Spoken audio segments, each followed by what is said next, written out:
Alright, so if you're a hip hop head out here who's been following the culture recently, then I'm sure you've heard the news that Slaughterhouse, one of hip hop's most polarizing lyrical supergroups of the modern era, has officially broken up and decided to go their separate ways. This was announced by group member Crooked I via Instagram on April 21st, 2018. And I can't even front y'all, as someone who considers themselves to be one of the biggest Slaughterhouse fans on the planet, this announcement truly and dearly hurt my heart more than words can ever describe. But as someone who's been following the group since shortly after their formation in 2008, this is a reality I have seen coming for a few years now. So if I'm keeping it a buck with everyone, I'm not surprised that the announcement has finally been made. For the longest time, we as fans knew that there was some kind of holdup with Slaughterhouse's next album, The Glass House, for some reason, but we never really got an explanation as to why. But now that Joe has retired from rap for the moment, and Crooked I has announced his departure, it seems finally some behind-the-scenes details of importance are emerging on the reasons for all the delays and confusion that were surrounding the group over the past few years.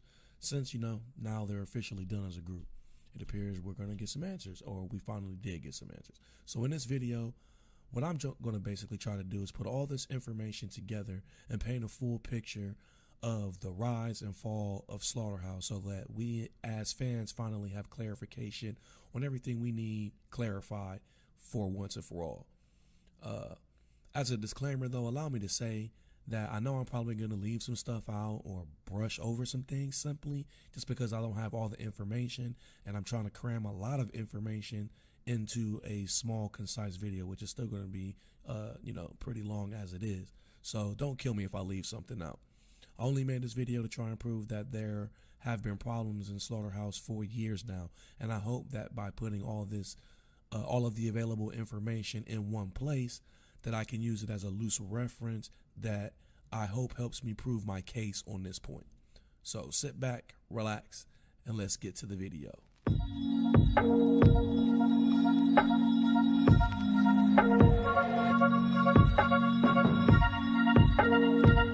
The story of Slaughterhouse begins in 2009 when all four members decide to come together and appear on a song titled Slaughterhouse, which was featured on Joe's mixtape, The Halfway House.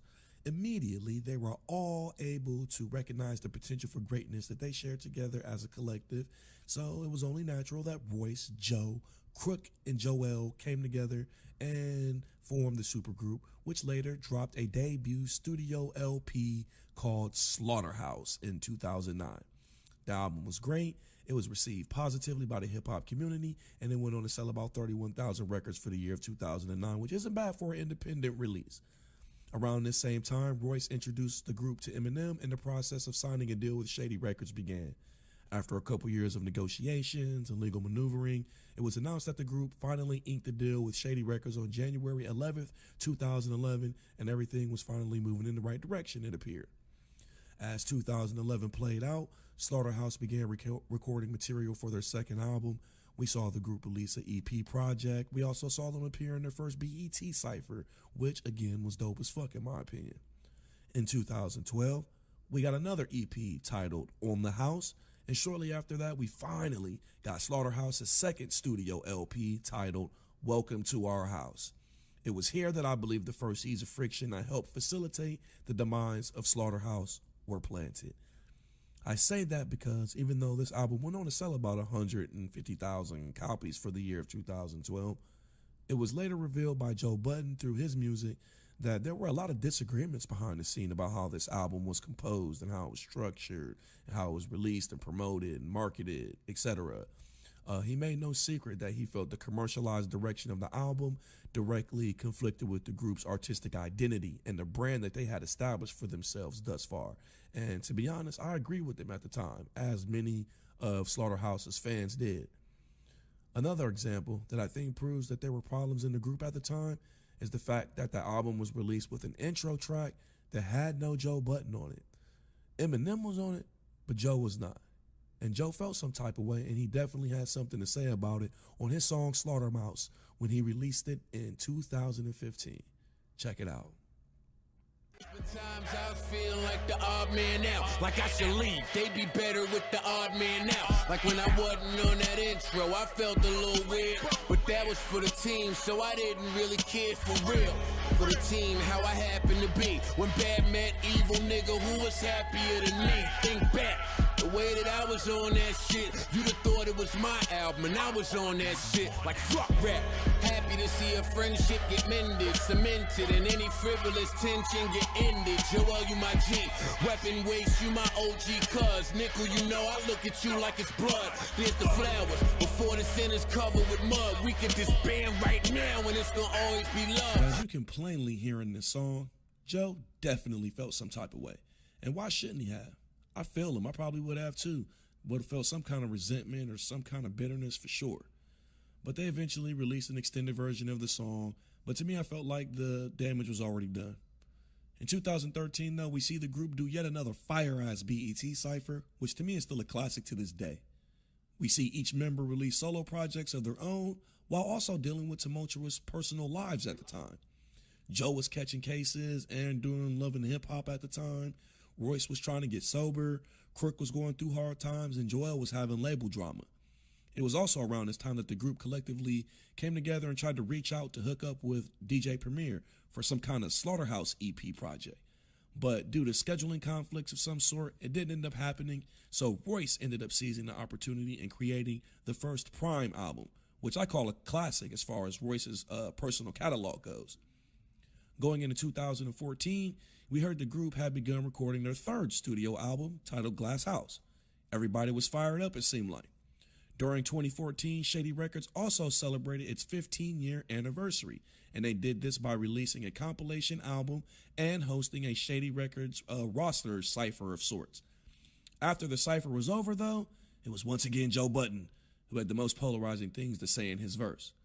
Compared to everyone else in the group who rapped about the dark times they were experiencing at the time, it seemed like to me Joe was the only one who used his freestyle to directly address the members of Slaughterhouse and Shady Records.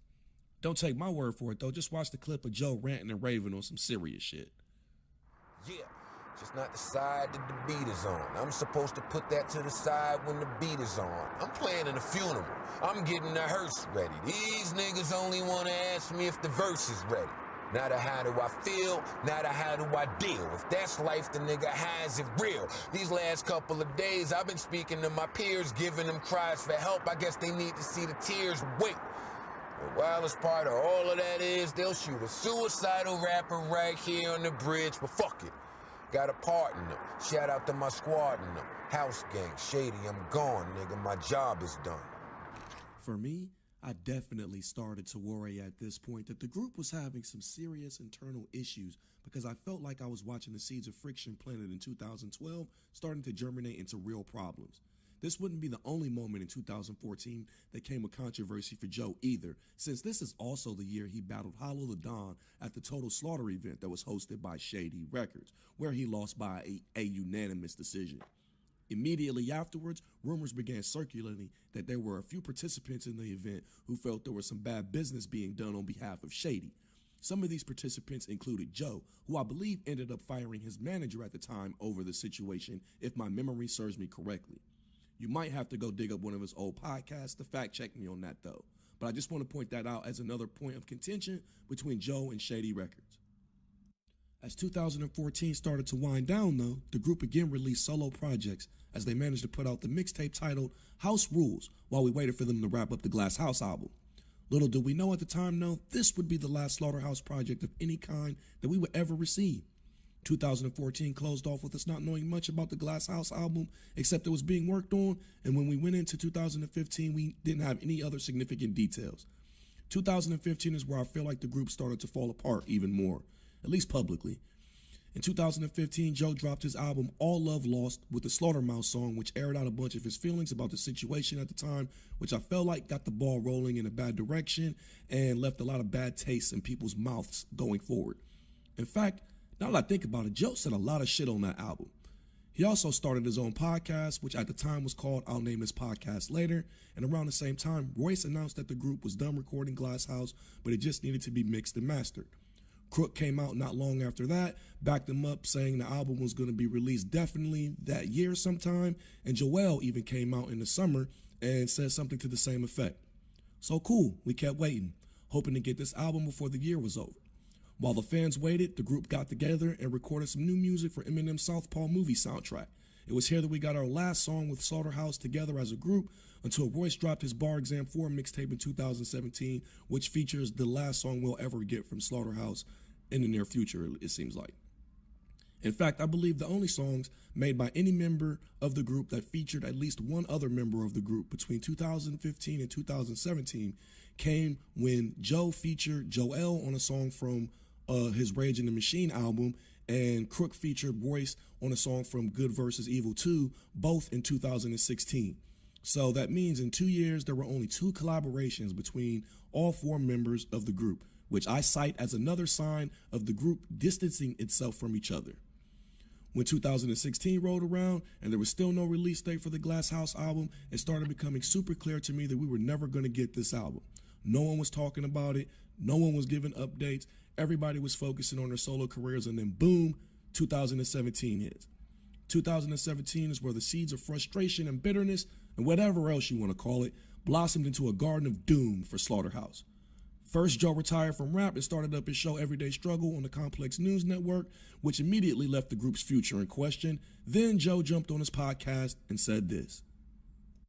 Make a little Slaughterhouse playlist. That mixtape is significant. We ain't even spoke to the people. Yo, listeners, fucking, me and Rory have been listening to the fucking new Detox album, which is the Slaughterhouse album, because that album's never seen the light of day. I hate to be hey, breaking news, breaking news. Hey, can we put an edit point for all of you people that keep wanting a music update, here it is. That Slaughterhouse project, you're not getting it. Hey, sorry. Now that we got that out of the way, it's some shit on there. Paul is gonna knock someone Unfortunately, the best Joel verse that I have ever heard in my entire life is on this album that y'all are never gonna hear. That's fucked up. Upon hearing this, Royce immediately responded via Twitter saying that Joe was just being a dick and basically implied that the album was still due to come out sometime soon. From there, the show Everyday Struggle finally premiered, and soon after it did, Crooked I posted a picture of himself with a cryptic caption on Instagram where he says a bunch of shit, thanking the fans, promising to never stop making music, and basically just saying a bunch of ominous sounding shit that kind of, like, to me, made me think of a breakup. Then after that, he released a bunch of freestyles, one which was titled Body, where he spit a few innocuous bars that seemed to reference the end of Slaughterhouse on Shady Records. This had me bugging out when I heard it. I was bugging out so much, I tweeted this nigga about it, but of course I got no response. But check out what he had to say, though, and make up your own mind. Call Keno like, yo, what's our next move?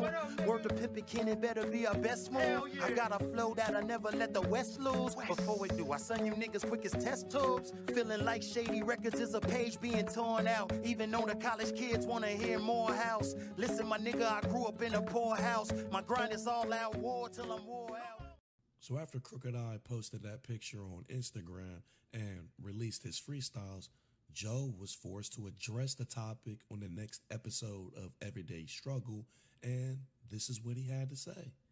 Now, we're going to talk about this here because Crooked I put out the Instagram picture with the long, heartfelt so heartfelt. soliloquy. A lot of creatives came together on this project and captured a moment in time. I'm going to share it with you guys. Now, anytime we talk about Slaughterhouse, they're going to talk about this Glass House album coming out, right? I'm past the point, and I'm sure I speak for some other people, we're past the point where you just rap for the sake of rapping. A lot of times, as a musician, you come into this business, you have to learn how to be a businessman. So when we start talking about Slaughterhouse and we start talking about Glass House, all of my questions are going to be business-related questions. A lot of those questions I have yet to receive an answer to. And that's where I stand on it. I'll never talk publicly about it. I'm only speaking publicly about it here because this Instagram post is making people ask me about it. And anytime anybody asks about this Glass House album, somebody will ask me about it. What I will say is I'm more honest than people be ready to receive, so people shouldn't ask me about it. Because when I start talking about it, I'm gonna just really start talking about it. once it gets out of the creative's hands, I don't know what goes on with it. So I don't know who owns that music. I don't know if everyone has been paid for that music. I don't know because I haven't inquired about it.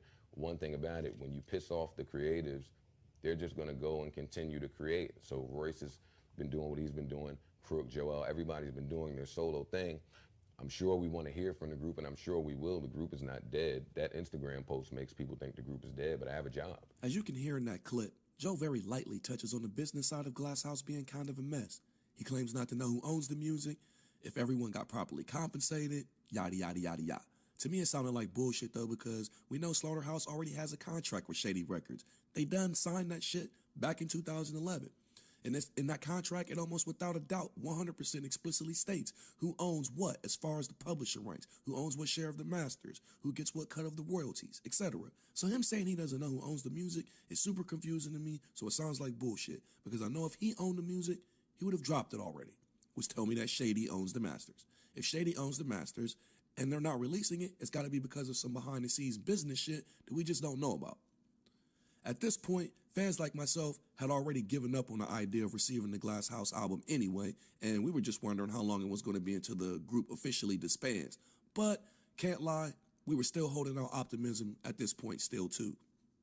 Too bad for us that later that same year, in 2017, we would get more evidence that the relationship between Joe and Shady Records had deteriorated and reached a crossroads as Joe gave his now infamous critique of Eminem's Untouchable single that was off his upcoming Revival album at the time. And it was at this moment the demise of Slaughterhouse became a reality, in my opinion. In case you missed it, here's what Joe Budden had to say about Eminem's single, Untouchable. All right. It's trash. One of the worst songs I've ever heard. I don't care if the content is great.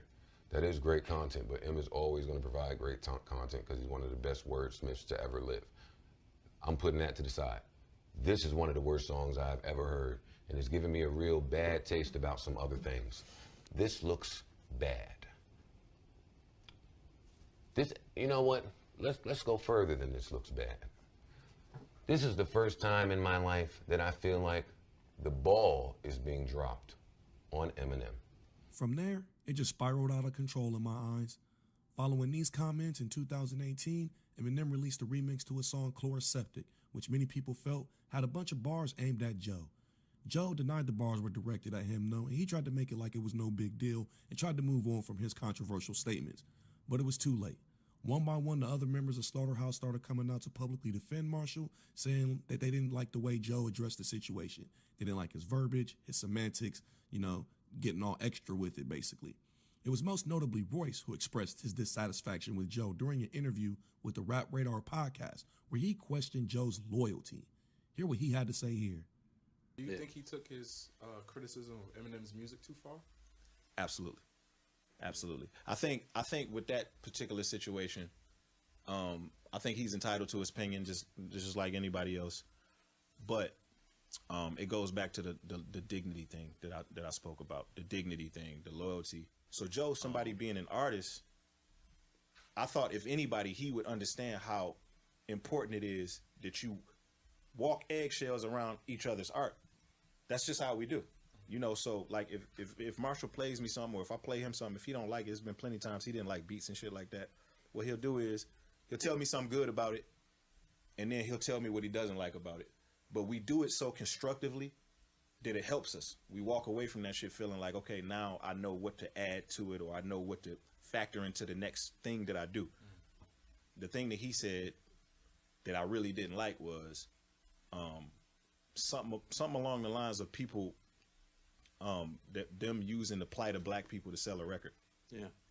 That was a little crazy to me because that one song that came out before. Yeah, that was a little crazy to me because he knows Marshall personally. Like, he's been to the studio. He knows that's not the kind of person that he is. Of course, Joe had to respond, and he did so on his podcast shortly after the interview aired.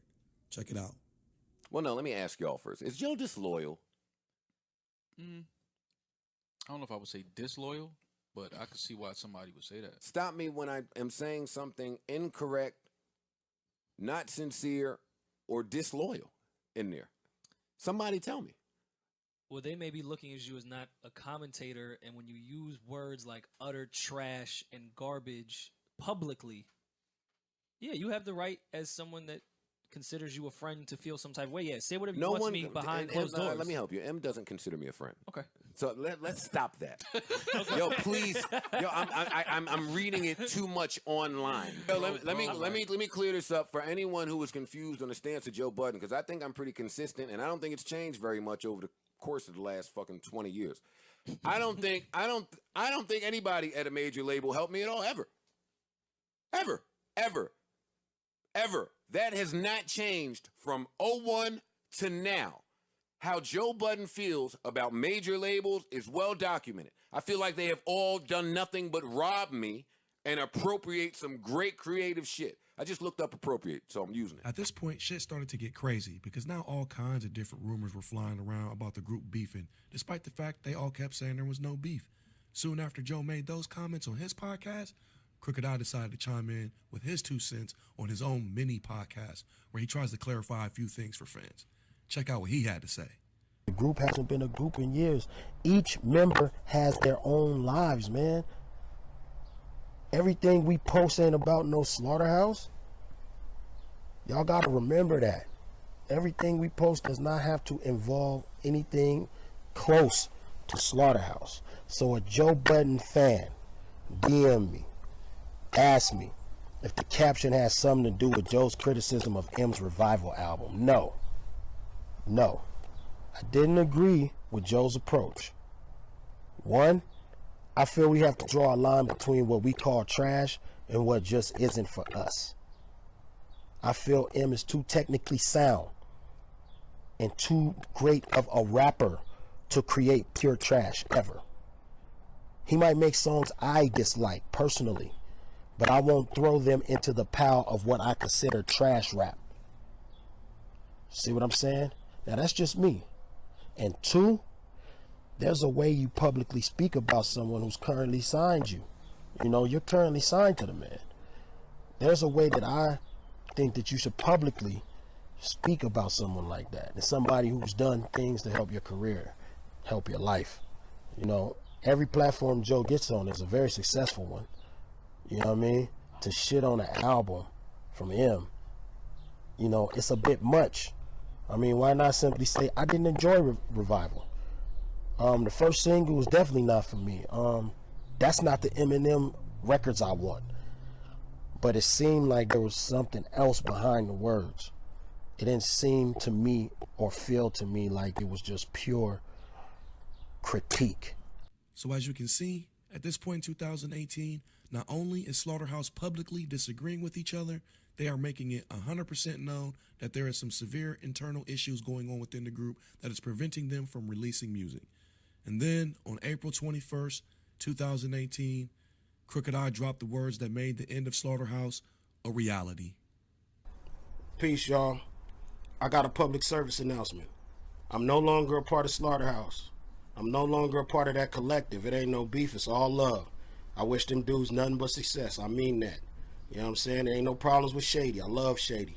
See what I'm saying? Paul, M, Tracy, Mark, everybody. I love them. What they do for me and what they continue to do for me, I'm very appreciative. I've been sober for 2 years. Let me tell you a secret. Sober Crook likes to rap. The group ain't rapping no more. And that's fine. It was fun while it lasted. Glass House, I have no clue. All I can tell you, it exists.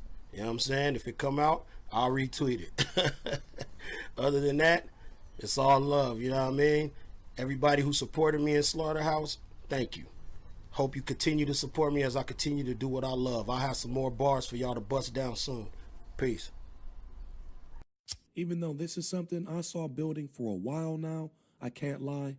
Watching that video hurt my heart in a way I can't even use words to describe, because I'm just like a super fan of this group. It's hard to describe being surprised by something you're really not surprised by. I guess in my heart, even though I had resigned myself to accept the fact that the group was done making music a long time ago, I was still one of those people secretly hoping that they would find a way to somehow make it work and get us this album. But I guess it just wasn't meant to be, especially after hearing Joe's response to Crooked Eye leaving, which only reinforces his stance that he wants off Shady Records because of bad business practices.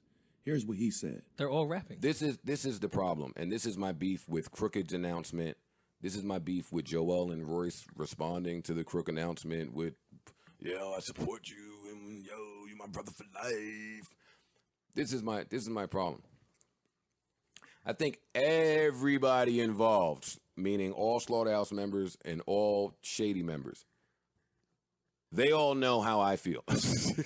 I have been pretty vocal in how I feel regarding the group since 2010. So I know why I am not addressing all things Slaughterhouse related, because my perspective is my perspective. It might not be shared with the guys. I didn't talk to them about it, but they know my perspective. And this is my other beef. My beef was never with my brothers, my Slaughterhouse brothers, Crook, Joel, and Royce, because the four of us will always drop everything we're doing to go do a Slaughterhouse album. Yeah, I've seen it. We've done it. The album that we have that we can't release, that's what we did. That was a very pivotal time for all members. We was going through shit in our lives. We dropped everything to do that album. That album never came out. No one was affected but the artists, but us. I had to go reroute everything. Right. So did Royce, so did Joel, so did Crook. And here we are all of these years later. None of the fans have been given a proper explanation as to why. So if we're ever going to have an honest Slaughterhouse conversation, I'm down to have it. But until then, I won't talk about it because nothing I have to say is great. Want to make Slaughterhouse music? Get us off the label. Get the group off of Shady Records. We make music rather quickly. I bet you we'll have music. I bet you people will be incentivized to make music, and I bet you the morale will be rather high. Now, that speaks nothing about Shady and their level of support or what they did for us. I'm just saying the difference in thinking between me and maybe some other people. I've always been super independent in my thinking. Right. I can't go do music for free. Shady's got a free Glass House, man. Free Glass House. No, they don't. No, they don't. Keep I guess free the group. Keep Glass House free the group. Put Glass House out and recoup whatever money you have spent. And let's wash our hands. Royce will still have his affiliations. Everybody else will be free to do what they want to do. And if the group wants to do an album, then we'll do it. I bet you will want to. I bet you will want to. Yeah, it changes things. I'm just mad that nobody has gotten an explanation. Everybody just keep beating around the bush. And y'all know I'm honest. Y'all know I'm honest. So y'all know I'm going to give it up. But I'm not giving it up right now. Faced with the reality that this was an issue he simply could not ignore anymore, Nickel 9 hopped on his Instagram and tried to set the record straight about everything that's transpired recently. I just got to get a little bit used to dealing with Podcast Joe. You know, like the guy who airs everything out on this platform, no matter what it is. And sometimes I feel like he does it in like a manipulative way. And sometimes he don't mean nothing by it, and I just take it the wrong way. You know what I'm saying? So I'm just going to stop putting so much thought into the little things that he does for his new facet of his career that he's in. That's my nigga, you know what I'm saying? Like, so it ain't never gonna be no problem or nothing like that. It's just what it is. Like, Joe has a certain way that he likes to do business.